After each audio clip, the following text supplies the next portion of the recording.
ಇದಕ್ಕೆ ಸ್ಪಂದಿಸತಕ್ಕಂಥ ಕೆಲಸ ಮಾಡಬೇಕು. ಚುನಾವಣೆಯ ದಿನಾಂಕವನ್ನು ಮತ್ತೊಮ್ಮೆ ಪ್ರಕಟವನ್ನು ಮಾಡತಕ್ಕಂಥ ರಸೆಯಲ್ಲ, ಚುನಾವಣೆಯಲ್ಲಿ ಮತ್ತೊಮ್ಮೆ ಯಾವುದೇ ವ್ಯತ್ಯಾಸಗಳಾಗದೇ ಇರತಕ್ಕಂಥ ನಿಟ್ಟಿನಲ್ಲಿ ಬಂದು ಈ ಕೂಡಲೇ ನೀವು ಬಗೆಹರಿಸುವವರೆಗೂ ಈ ಹೋರಾಟ ಮುಂದುವರಿತಾ ಇರ್ತಕ್ಕಂಥದ್ದನ್ನ ಈ ಸಂದರ್ಭದಲ್ಲಿ ಹೇಳಲಿಕ್ಕೆ ಬಯಸ್ತೇನೆ.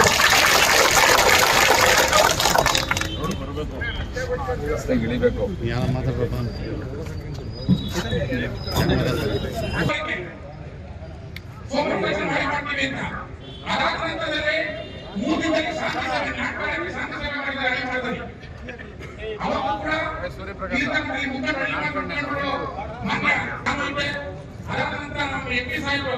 ಡಾಕ್ಟರ್ ಮಂಜುನಾಥ್ ಅವರು ಕೂಡ ಟಿಸಿಎಫ್ ಮಾತಾಡ್ತಾರೆ.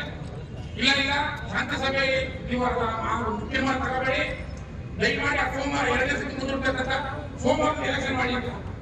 ಯಾಕೆ ಎಲೆಕ್ಷನ್ ಮಾಡಿ ಮುಂದೂಡ್ತಿಲ್ಲ ಸಂಘಕ್ಕೂ ಗೊತ್ತಾಗ್ತದೆ. ಯಾಕಂದ್ರೆ ಅಲ್ಲಿ 2/3 ಮೆಜಾರಿಟಿ 11 ಜನ ಮೆಮೋರಿ ಇರೋದ್ರಿಂದ ಅವ್ರ ಬಗ್ಗೆ ಎಳೆ ಮಗು ಗೊತ್ತು ನಾವು ಸೋತೀವಿ ಅಂತ. ಇಂಥ ದರಿದ್ರ ಪ್ರಜಾಪ್ರಭುತ್ವ ವಿರೋಧಿಗಳು, ಸಂವಿಧಾನ ವಿರೋಧಿಗಳನ್ನ ಕಟ್ಟಂಡಿ ಈ ಜಿಲ್ಲಾಡಳಿತ ಅಧಿಕಾರಿಗಳಿರ್ಬೋದು, ಆರ್ಥಿಕ ಸಿಬ್ಬಂದಿ ಇರ್ಬೋದು, ನಮ್ಮ ಬಂದಾಗ ಮಾತಾಡ್ತಾ ಇದ್ದೆ. ಗೊತ್ತಿದೆಯಲ್ಲ, ಸತತವಾಗಿ 30 ವರ್ಷಗಳು ಕಳೆದಿದೆ.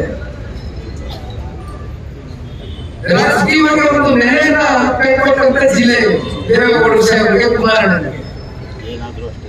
ಇಲ್ಲಿವರೆಗೂ ಯಾವಾದ್ರೂ ಸ್ಥಳೀಯ ಚುನಾವಣೆಗಳಲ್ಲಿ ಮಾನ್ಯ ದೇವೇಗೌಡರು ಸಾಹೇಬರಾಗಲಿ ಮಾನ್ಯ ಕುಮಾರಣ್ಣ ಅವರಾಗಲಿ ಸರ್ಕಾರಗಳು ಕೈಯಲ್ಲಿ ಇದ್ದಂತ ಸಂದರ್ಭದಲ್ಲಿ ಎಲ್ಲಾದ್ರೂ ಒಂದು ದಿನ ಅಧಿಕಾರಿಗಳ ಮೇಲೆ ಒತ್ತಡವನ್ನೇ ಹೇರಿ ಈ ರೀತಿಯಾದಂತಹ ಘಟನೆಗಳಿಗೆ ಅವಕಾಶ ಮಾಡಿಕೊಟ್ಟಿರತಕ್ಕಂಥದ್ದನ್ನ ಈ ಸಂದರ್ಭದಲ್ಲಿ ನಾನು ಪ್ರಶ್ನೆಯನ್ನು ಮಾಡ್ಲಿಕ್ಕೆ ಇಷ್ಟಪಡ್ತೇನೆ. ಇವತ್ತಿನ ಈ ಒಂದು ಹೋರಾಟ, ಇವತ್ತು ನಾವು ರಸ್ತೆಗೆ ನಿಂತು ಇವತ್ತು ಹೋರಾಟ ಮಾಡ್ತಕ್ಕಂಥ ಒಂದು ಅನಿವಾರ್ಯ ಪರಿಸ್ಥಿತಿಯನ್ನ ಸೃಷ್ಟಿ ಮಾಡಿರ್ತಕ್ಕಂಥ ಜಿಲ್ಲಾಡಳಿತ ಇರ್ಬೋದು, ಜಿಲ್ಲೆಯ ಅಧಿಕಾರಿಗಳಿಗಿರ್ಬೋದು, ಒಂದು ಮಾತನ್ನ ಹೇಳಲಿಕ್ಕೆ ಬಯಸ್ತೇನೆ.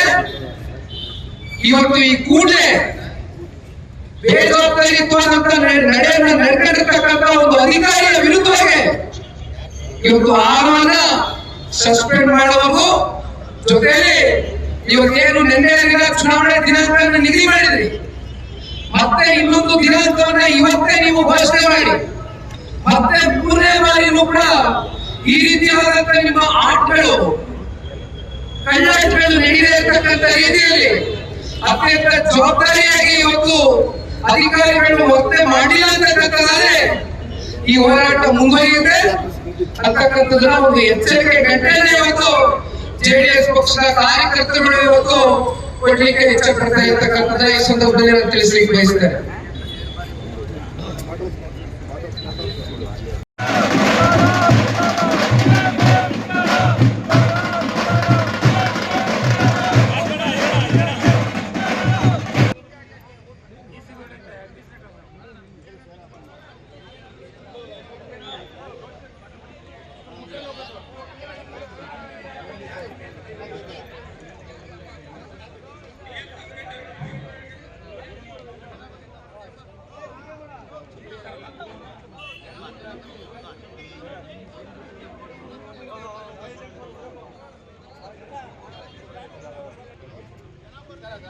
Please.